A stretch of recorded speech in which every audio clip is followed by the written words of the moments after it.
Motorhomediaries.com.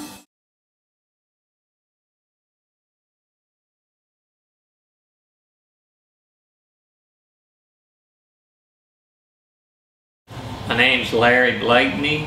I live in Jones County, Mississippi. On July the 10th, 2006, my life was turned upside down. My son, John Christopher Blakeney, was charged with double homicide, killing of his wife's grandparents in Jones County. We went through the courts and everything, and I feel like it was totally not done right. The sheriff's office did not get the evidence like they should have.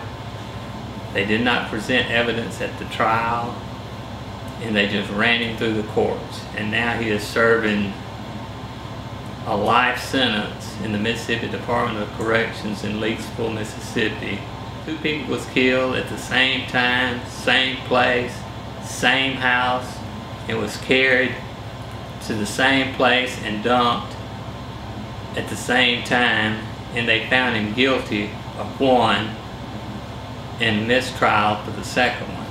On that night that this happened, July the 10th, it was early morning, my son was in Denham Springs, Louisiana at the Holiday Inn.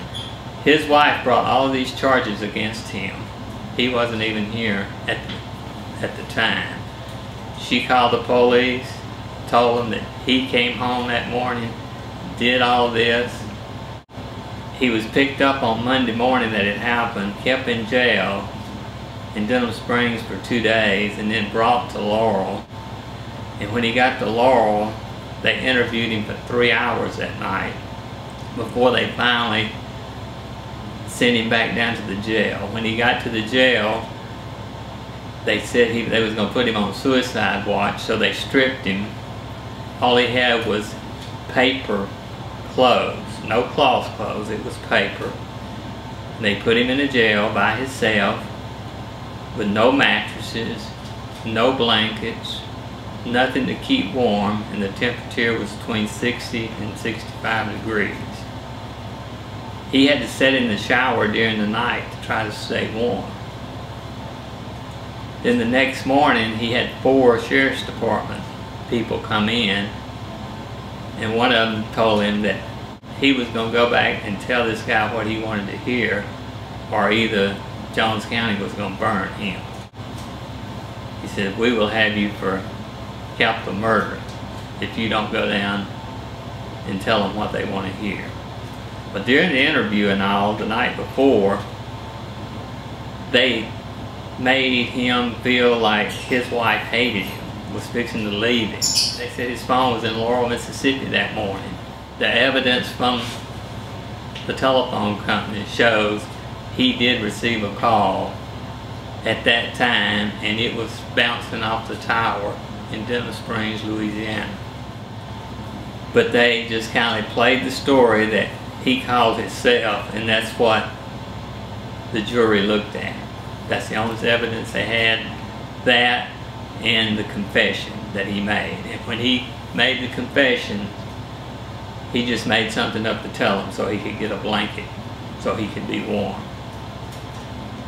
And this is the way the justice works in Jones County. Since then, I have been able to do a lot of investigating on my own.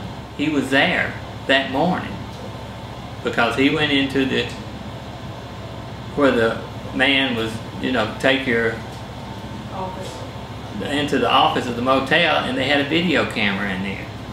He would have been on that video camera, but no, they didn't feel like it was important to get that videotape. He went to McDonald's at 7 o'clock that morning to get him something to eat, but no, they didn't get the videotape of that. Now, Laurel, Mississippi is 200 miles from Denham Springs, Louisiana. And this would also be between Slidell and Baton Rouge, would be rush hour. If he had done this, he would have had to leave at 5:30. That's when they know someone was at that house. It's at 5:30 in the morning. and drove all the way to Denver Springs and be there at 7:41 when he called his brother on his cell phone that morning. The time just don't work. It don't work at all. He had a computer where it showed if they had only checked that he went online at 6:50 that morning in Denver Springs, Louisiana, they didn't even do that. Now the state, the evidence they got was nothing.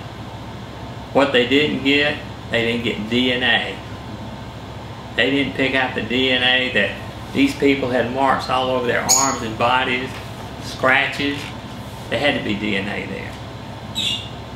The woman bit the person that did it. My son had no bite mark on his back, but they didn't even check her mouth for DNA. It was messed up. They didn't check the clothes for evidence in DNA. DNA right now is the most important evidence you can get in any crime, and they failed on that 100%. They didn't take fingerprints at the house because they said, well, he lived there. But what about the person that did that? He didn't live there. Why didn't they take fingerprints? The house was turned back over to the family that day that it happened. That morning, when his wife called the police to come out there, they came out there and the first thing she said was, he did it. Later on that day, they found out that she was lying on all of this stuff. And she is convicted for 2 life sentences because she had another trial. It wasn't the same trial. And that jury convicted her for both killings.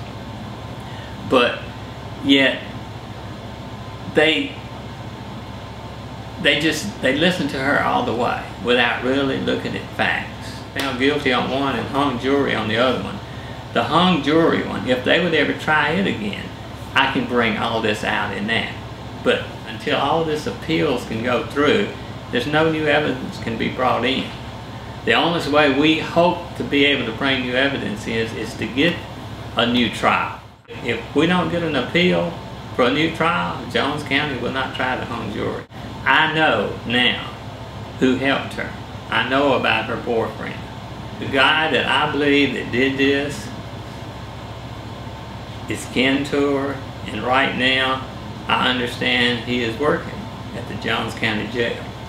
People are not being treated right. I've been here for 3 years fighting this, and I'm still going to fight it.